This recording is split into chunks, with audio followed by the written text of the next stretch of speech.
প্রাথমিক ও গণশিক্ষা মন্ত্রণালয় বিনামূল্যে প্রাথমিক বিদ্যালয়ের শিক্ষার্থীদের স্কুল ড্রেস, ব্যাগ, জুতা বিতরণের উদ্যোগ গ্রহণ করেছে সরকার। প্রথম পর্যায়ে দেশের সকল উপজেলার 2টি করে বিদ্যালয়ের প্রথম শ্রেণীর শিক্ষার্থীদের মাঝে বিতরণ আগামী জুলাই থেকে এই কার্যক্রম শুরু হবে। আমরা জানি একটা পাইলটের মতো হচ্ছে, আমরা যখন একটা কর্মসূচি করতে যাই সেটা একটা পাইলট হওয়াই স্বাভাবিক, সেটা কাজ চলছে। জ্বালানি মন্ত্রণালয়ে খুব বিস্তারিত কিছু তথ্য আছে, আপনারা তো এগুলো পেয়ে যাবেন, কিন্তু আমি এগুলো আর খুব বেশি রিড আউট করছি না, কারণ সোফার জ্বালানি গত সপ্তাহে আমরা বলেছি জ্বালানি খুব মেজর সংকট আসলে ছিল না। আমরা রাস্তায় গাড়ির যে কিউ ছিল সেটা পেট্রোল পাম্পগুলোতে আর এখন ওই পর্যায়ে নেই। সো তারপর আমরা ওই ফুয়েল পাস সহ অন্যান্য পদক্ষেপ চালিয়ে যাচ্ছি, কারণ যে কোনো সময় মধ্যপ্রাচ্য খুবই অস্থিতিশীল অবস্থায় রয়েছে, যে কোনো সময় সংকট তৈরি হতে পারে। এবং আমরা যেটা বলছি যে দেশের মধ্যে এক ধরনের প্যানিক তৈরি হয়, প্যানিক তৈরি হলে পরিস্থিতি আবার খারাপ হওয়ার সম্ভাবনা আমরা উড়িয়ে দেই না। সেই জন্য যে ফুয়েল পাস আছে সেইটার কার্যক্রম চলমান থাকবে, যাতে ভবিষ্যতে যে কোনো সংকট আমরা মোকাবেলা করতে পারি।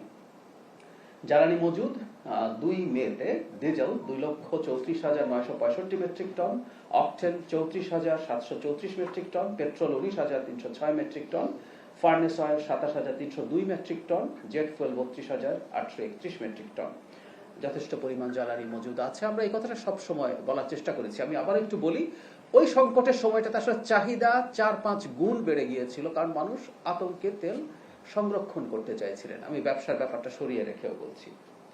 বিদ্যুৎ বিভাগ 28 এপ্রিল থেকে 4 মে অবধি দেশের কোথাও লোডশেডিং করতে হয়নি। কোথাও কোথাও বিদ্যুৎ যায়, আপনারা নিশ্চয়ই জানেন। এই লোডশেডিং করতে না হলেও মানে বিদ্যুতের বিভ্রাট কিন্তু দুটো কারণে হয়।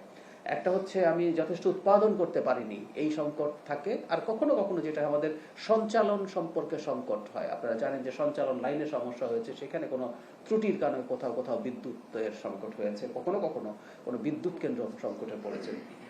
তবে আমরা এটুকু আবার একটু জনগণের উদ্দেশ্যে জানিয়ে রাখতে চাই, এটাও ফ্যাক্ট, পুরো কৃতিত্ব আমরা সরকারের দিক থেকে না নিয়ে বলতে চাই যে এই সময়টা যথেষ্ট বৃষ্টি হয়েছে, ঠান্ডা আবহাওয়ার কারণে এই সংকটটা আমরা ফেস করিনি। কিন্তু সম্ভাবনা আমরা উড়িয়ে দেই না, আবার অনেক বেশি গরম পড়লে কিছুটা লোডশেডিং করা লাগতে পারে। কারণ হচ্ছে মধ্যপ্রাচ্য সংকটের কারণে বিদ্যুৎ উৎপাদনে আমাদের চাপ তৈরি হয়েছে। জ্বালানি সংকট, আমরা প্রচুর তরল জ্বালানির কথা বলি, ওটাও তরল এলএনজি, কিন্তু এটা পরবর্তীতে গ্যাস হয়ে আমাদের যেহেতু এলএনজি নির্ভর বিদ্যুৎ কেন্দ্র অনেক বেশি আছে, এটা প্রাপ্যতারও সংকট তৈরি হয়েছে। একটা সংকটের কারণে যদি 20-25% এলএনজির সংকট হয়ে যায়, তখন আপনি টাকা দিলেও 2.5 গুণ 3 গুণ দামে কিনতে চাইলেও সবসময় পেয়ে ওঠা হবে না। সো এই ধরনের সংকট হতে পারে, আমি বলছি না যে হবেই, কিন্তু সরকার সর্বোচ্চ চেষ্টাও করবে। কিন্তু জনগণের এক ধরনের মানসিক প্রস্তুতি একটু রাখা লাগবে। আমরা গতদিন কথা বলেছি, এবং সেটা যাতে মোটামুটি সুষমভাবে বন্টিত হয়, লোডশেডিং যদি হয়ও সেই চেষ্টা সরকার করবে।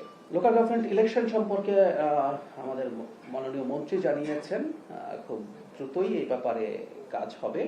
লোকাল গভর্নমেন্ট ইলেকশনগুলোর ক্ষেত্রে সবগুলো নির্বাচন শেষ করতে 10 মাস থেকে 1 বছর সময়। আপনারা জানেন বিশেষ করে ইউনিয়ন পরিষদ অনেকগুলো, সেগুলো ধাপে ধাপে হয়, সেগুলো ওই সময়টা লেগে যাবে এবং কাজ চলছে। এই প্রশ্নটা খুব কমনলি আসে যে এই সরকার স্থানীয় সরকার নির্বাচন দেবে কিনা, নির্বাচন যেটা এই বছরে শেষ হবে কিনা। উত্তর হচ্ছে না। বলা হয়েছে যে নির্বাচনটা 10 মাস থেকে 1 বছর লাগবে শুরু হওয়ার পর, এবং নির্বাচন শুরু হবে এই বছরের শেষের দিকে। কিছু প্রস্তুতির প্রয়োজন আছে, সেটাও ইনফ্যাক্ট ওই মন্ত্রণালয় থেকে আগে জানানো হয়েছে। আর উপজেলা প্রসঙ্গে যদি বলি, উপজেলা বাতিল করে দেওয়ার কোনো সিদ্ধান্ত এই সরকার নেয়নি। অফিস দেওয়াতে উপজেলাকে খর্ব করা হচ্ছে, ব্যাপারটা আমার কাছে এইরকম মনে হয় না। বরং আইনগতভাবেই আপনি যদি খেয়াল করেন, উপজেলা পরিষদ যে আইনের ধারা 25, এটা নিয়ে আমরা এক সময় প্রচুর বলেছি, লিখেছি, সেখানে তো একজন সংসদ সদস্য উপজেলা পরিষদের উপদেষ্টা হিসেবেই লিগ্যালি আছেন। যদি তিনি লিগ্যালি থাকেন, এখন কেউ বলতে পারেন যে এটা থাকা উচিত কিনা উপদেষ্টা থাকা, সেটা একটা ডিফারেন্ট ডিবেট।